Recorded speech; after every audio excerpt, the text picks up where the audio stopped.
আজকে হলো 29শে এপ্রিল। আমি এখন বেরিয়েছি ডকুমেন্ট ভেরিফিকেশনের জন্য, যারটা হবে এগমোড়ে। আমি বলতে বলতে তোতলে যাচ্ছি, এক্সাইটেড হয়ে গেছি। এখন বাজে ওই 7:30 মতো, 9টার মধ্যে ঢুকতে হবে। সৌরভ এখান থেকে ওলা বুক করেছে। এই যে বাবা, বাবা কিছু বলবে? আর বাবা একটু ক্যামেরাতে বেশি কিছু বলার একদম আগ্রহী নয়। এই যে আমার মা, কিছু বলবে? হ্যাঁ, আজকে আমার মেয়ের খুশির দিন, সেটাকে আমরা কেয়ার করতে যাচ্ছি। লোকে একজন দুজন নিয়ে যায়, আর আমার পুরো গোষ্ঠী যাচ্ছে, গোষ্ঠী। আমি আসলে বাঙালি মার্কেটের মধ্যে রয়েছে, তার জন্য দেখতে পারো চারিদিকে মার্কেট রয়েছে।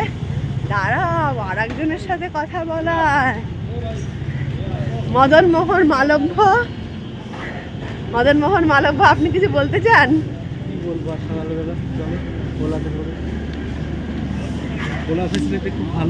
হ্যাঁ, এইখানে না উবের লাইট আছে, ঠিক আছে, ওলা আছে, মানে অটোর থেকে চিপ রেটে পাওয়া যায়, ভালো।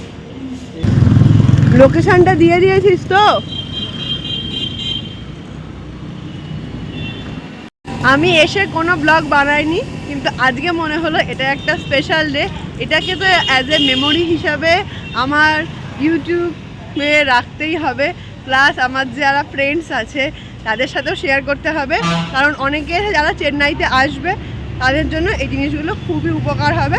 আমি পরে সব মানে এই জিনিসগুলো কমপ্লিট হয়ে যাক, তারপর তো আমি একটা ভালোভাবে পুরোটা চেন্নাইয়ের সম্বন্ধে, কোথায় কি থাকতে হবে, কোথায় কত টাকা ঘর ভাড়া নিল কি নিল, সব ভিডিওটা বলে দেবো। চেন্নাইতে যেটা একটা মানে খারাপ জিনিস, সেটা হলো খুব একটা টেম্পারেচার ফিল না হলেও কিন্তু একটা ভ্যাপসা গরম রয়েছে, হালকা হালকা মেঘ রয়েছে তো আকাশে, তার জন্য হোপ ফর দ্য বেস্ট যেন সবটা ভালোভাবে হয়। আমি তো সব ডকুমেন্টই ভালোভাবে গুছিয়ে নিয়ে এসেছি, কী কী ডকুমেন্ট নিয়ে এসেছি সেগুলো সব মেডিকেলটা হয়ে যাক, তারপর শেয়ার করে দেবো। এই যে চলে এসছে আমাদের কার, উঠে পড়ো।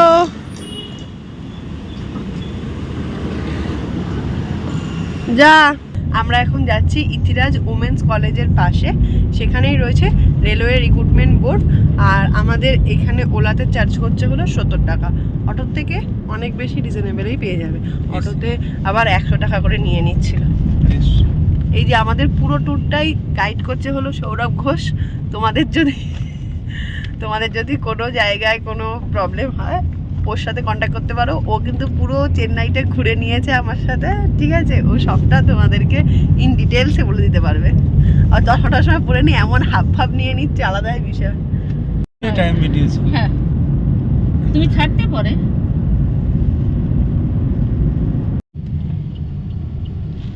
এখন বাজে ওই 7:30 মতো, কিন্তু এত রোদ উঠে গেছে আজকের দিনটাতে, একটু বেশি রোদের প্রভাব আছে বলে মনে হচ্ছে।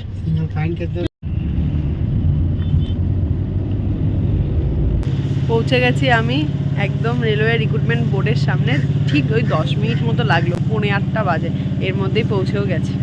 কত ক্যান্ডিডেট চলেও এসছে এর মধ্যে, দেখো বাবা, ফাইনালি এইটা অবধি আসা গেল। কি সাংঘাতিক বিষয়, আর কি না ভালো লাগছে। পুরো অ্যাড্রেসটা একদম রয়েছে। আজকে এতটা ভালো লাগছে বলে বোঝাতে পারবো না, যে রেলওয়ে রিক্রুটমেন্ট বোর্ড অবধি আমি আসতে পেরেছি। আমার ড্রিমের কিছুটা অংশ হয়তো পূর্ণ হয়েছে। এই যে যাদের জন্য পুরো হয়েছে তারা সবাই আজকে আমার সাথে এসেছে, এবং প্রত্যেকেরই খুব ভালো লাগছে। আর চেন্নাই যেহেতু আমার কর্মক্ষেত্রের ফার্স্ট স্থান, মানে টেকনিশিয়ান, এএলপির আগে যেহেতু টেকনিশিয়ানই জয়েনিং হয়ে যাবে, এটাই যেহেতু আমার ফার্স্ট জব হতে চলেছে, তাই চেন্নাই শহরটাকেও যেন আরও বেশি ভালো লাগছে। এখন হাঁটতে হাঁটতে যাচ্ছি ওই ইথিরাজ ওমেন্স কলেজের সামনে। বলছি কি, থ্যাংক ইউ। যদি ওই দিনগুলোতে তুই না বলতি সায়েন্সটা আরেকটু কষ্ট করে কেঁদে চেটে ভালো করে পড়, তাহলে হয়তো আমি এখানে অবধি আসতেই পারতাম না। তবুও বলেছিলি তো, থ্যাংক ইউ রে আমাকে এই জায়গা অবধি নিয়ে আসার জন্য। আস্তে আস্তে আমাকে এই তামিল ভাষাটাও অল্প অল্প শিখতে হবে। দেখে তো কিছুই বোঝা যাচ্ছে না। এখানে চারিদিকেই শুধু উঁচু উঁচু বিল্ডিং আছে প্রচুর। এই যে ইতিরাজ কলেজ ফর ওমেন 1948, দেখো স্বাধীনতার ঠিক 1 বছর পরই প্রতিষ্ঠাতা হয়েছিল। কলেজটাও বেশ সুন্দর দেখতে। আর এইখান থেকেই পিভি স্টেডিয়াম রোডটা শুরু হয়ে যায় এই গলি দিয়ে গিয়ে জাস্ট রাইট সাইডে। আমাদের কলকাতায় যেমন প্রচুর পরিমাণে ট্রাফিক জ্যাম হয়, এখানে অত ট্রাফিক জ্যামের কোনো সিস্টেমই নেই। অত মানে লোকজনটাও আমাদের কলকাতার তুলনায় অনেকটাই কম। আর সবাই মোটামুটি হিন্দি আর ইংলিশটা তো বুঝতেই পারে। খুব একটা অসুবিধা হওয়ার যে কথা সবাই বলছিল অতটাও হচ্ছে না। আমি এখন ঢুকে গেছি ভেতরে, বাজে ওই 9টা মতো। আর এইখান থেকে সবাইকে বলেছে ফোনটা সুইচ অফ করে দিতে। ওখানে জাস্ট ইজিলি একেবারে হয়ে গেল, কোনো প্রবলেমই হয়নি। দাঁড়াও এই জায়গাটা পেরিয়ে যায়, সবাই আমার দিকে দেখছে, আমার একটু কেমন কেমন লাগছে। CN 2024। আমাদের না ফার্স্ট শিফটে ছিল 29 তারিখে, আমার 9টা থেকে ছিল ওই ডকুমেন্ট ভেরিফিকেশানের সময়টা। আর আমার সময় শুধুমাত্র আমি আর একটা মেয়ে ছিলাম। ওই মেয়েটা এসেছিলো খড়গপুর থেকে, ওর মনে হয় কার্পেন্টার ট্রেড ছিল। আমার তো কোনো প্রবলেম হয়নি, ইজিলি হয়ে গেছে। শুধুমাত্র আমি যখন ওই ITI এর পাসিং ডেটটা দিয়েছিলাম না, ওইখানটাতে ওই যে আমাদেরকে ফর্ম ফিল আপ করে দিয়েছিল, ওইখানে 31শে জুলাই করে দিয়েছিল। রেজাল্টের ডেট রয়েছে 7ই সেপ্টেম্বর। ভালো করেছি যে এভিডোভিটটা করে নিয়ে এসেছি। আর যে আমাকে ডকুমেন্ট ভেরিফিকেশানটা চেক করেছিল দাদাটা ভীষণ ভালো, ভীষণ কোঅপারেটিভ। মানে এখানে না একটু একটু ইংলিশ জানতে পারলে বা বুঝতে পারলে খুব সুবিধা হয়। মানে আমাকে প্রত্যেকেই খুব হেল্প করেছে, আমার একবারে হয়ে গেছে, কোনো প্রবলেম হয়নি। আর এই যে হাতে ব্যান্ড পরিয়ে দিয়েছে CN 02-2024, তোমাদেরকে আমি বলতে পারবো না আমার কেমন লাগছিল। বাবা যতদিন চাকরি করেছে ততদিন না আমাদের বাড়িতে ইন্ডিয়ান রেলওয়ের ক্যালেন্ডারটা বছরের প্রথমে চলে আসতো। আজকে আমি একদম ওই ক্যালেন্ডারের সামনে বসেছিলাম, এত ভাল লাগছিল। আর লাস্টে যখন ওই মেডিকেলের সময়, মানে মেডিকেলে যখন চিঠিটা দেবে না, তার আগে তোমার ছবির পাশে ওই রেলওয়ের যে স্ট্যাম্পটা ওটা মারবে, ওটা দেখে আমি জাস্ট হাওয়া করে কাঁদছিলাম যে ফাইনালি আমার নামের পাশে রেলওয়ে সিম্বলটা বসছে। দেখো বাবাও কাঁদছে, কেঁদে ভালো। বাবা রিটার্নের সময় আমি কেঁদেছি, আমার জানিয়ে সবাই বাবা একটু না কাঁদলে হয় নাকি। এখন যাচ্ছি ICF এ, কারণ আমাকে এখনই বললো যে চলে যেতে, ওখান থেকে তোমাকে সব বলে দেবে যে কাল তুমি খালি পেটে আসবে না, কিভাবে আসবে সবটা বলে দেবে। আমার জিনিসটা যে আমি কোনোদিন না হাতে পারবো, মানে এটা আমার মানে ভাবনা, এতটা আর কি এক্সাইটেড হয়ে যাচ্ছি, নার্ভাস হয়ে যাচ্ছি, তোতলে যাচ্ছি। আমার নাম, বাবার নাম, ডেট অফ বার্থ সবটাই রয়েছে। আর মেডিকেলের ডেটও দিয়ে দিয়েছে 30 তারিখে। কিন্তু আমাকে বললো আজকেই একবার যেতে। এই ট্রেনের জন্য যা লড়েছি, বাপ রে বাপ, থ্যাংক ইউ সো মাচ। তোমাদেরও যদি কোনো সার্টিফিকেটের ডেটে, মানে পাসিং ডেটে বা কিছু যদি প্রবলেম হয়, আমি অবশ্যই বলবো একটা এভিডোভিট নিয়ে এসো। আমাকে এইখান থেকে 1 কপি মাত্র জেরক্স নিয়েছে, আর কোনো প্রবলেম হয়নি আমার এখানে, খুব ইজিলি হয়ে গেছে। আর একটা কথা বলবো, এখানে কিন্তু 2বার চেক হচ্ছে। একবার যে মানে তোমার আর কি সব ডকুমেন্টগুলো চেক করছে সে একবার চেক করবে, প্লাস একজন যে মানে তার থেকে উঁচু লেভেলের কোনো অফিসার আছে সেও একবার চেক করছে। তারপর উনি দেখলাম একটা পেন্সিল দিয়ে সব টিক মার্ক করছে, মানে তোমার যে নাম, বাবার নাম, ডেট অফ বার্থ সব আছে কিনা একটা পেন্সিল নিয়েছে হাতে, সব টিক টিক টিক টিক করতে করতে যাচ্ছে। আর প্রত্যেকটা জিনিস কিন্তু খুব কেয়ারফুলভাবে দেখছে। আজকে গিয়ে যেটা হলো, আমাকে বসতে বললো, তারপরে ওইখান থেকে ডিভির কল লেটার দেখে তোমাদেরকে একটা ফর্ম দেবে, সেই ফর্মটা ফিল আপ করতে হবে।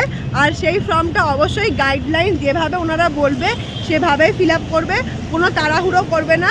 আমাদেরকে সেটাই বলে দিয়েছিল, কিচ্ছু না, ওখানে শুধু রোল নাম্বার, নাম, বাবার নাম, অ্যাড্রেস, আধার কার্ড, কোয়ালিফিকেশান আর একটা ডিসক্লেইমার লেখা রয়েছে, যেখানে লেখা রয়েছে যে তুমি যদি কোনো ডকুমেন্ট ভুল দাও তাহলে সেই ক্ষেত্রে রেল তোমাকে আর কি বার করে দিতে পারে, এরকম একটা ডিসক্লেইমার দেওয়া রয়েছে। আর আমার এখানে টোটাল 4 কপি ছবি লাগলো, আর সেরকম কিছুই হয়নি।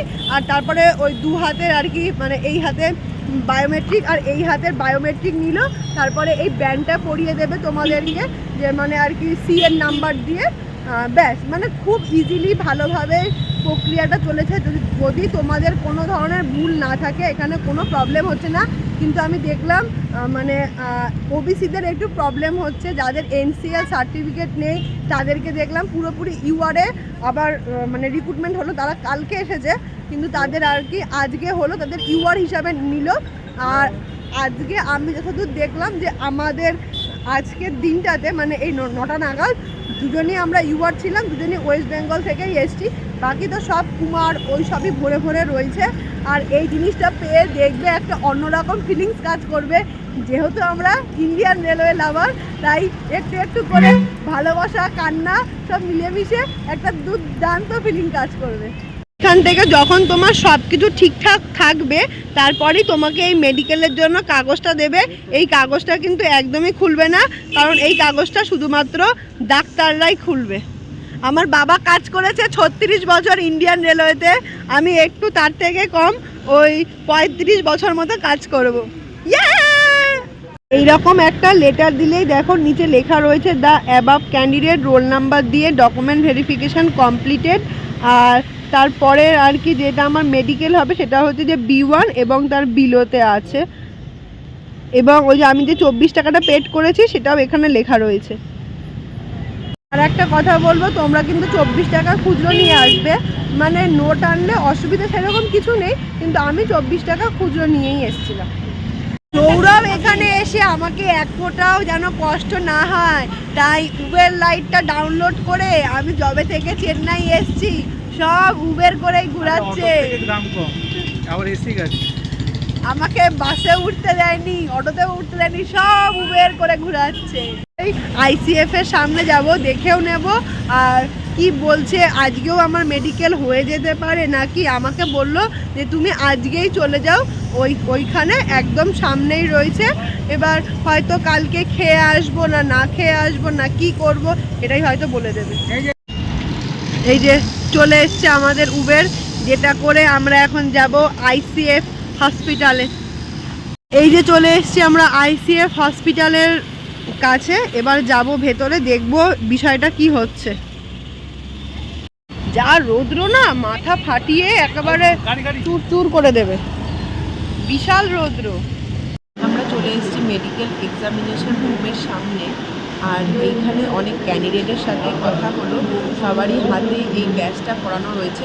সৌরভের খুব দুঃখ, ও আমাকে বলছে তুই তাড়াতাড়ি কাঁচাপাড়া ওয়ার্কশপে চলে আয়। আমি বলছি এর থেকে বল যেন মালদায় হয়ে যায়, কারণ ও আমাকে উড়িষ্যা হলেও ঠিক ছিল, অন্ধ্রপ্রদেশ হলেও ঠিক ছিল, কোথায় বলতো দেশের শেষ কিনারা। এত কষ্ট করে 133 টাকা ভাড়া দিয়ে আসলাম, শুধুমাত্র ওই খামটা জমা নিল, ব্যাস হয়ে গেল, আর কিচ্ছু করলো না। বললো বাড়ি চলে যাও, তোমার তো কালকে ডেট, আজকে তোমার মেডিকেল হবে না। আর কেন এত তাড়াতাড়ি আমাকে পাঠালো, কিছুই হলো না, শুধুমাত্র ওই স্লিপটা নিয়ে নিল, পেছনে আমার ডেট অফ বার্থ আর ফোন নাম্বারটা নিল, বলল যে কালকে 9টার মধ্যে আসতে। আর যার কাছে দিলাম সেও একজন বাঙালি, এখানে প্রচুর বাঙালি আছে, বেশ ভালোই লাগলো। দূর দেশে তো বাঙালির সাথে বাঙালি মিট আপ হলে আলাদাই একটা খুশি কাজ করে।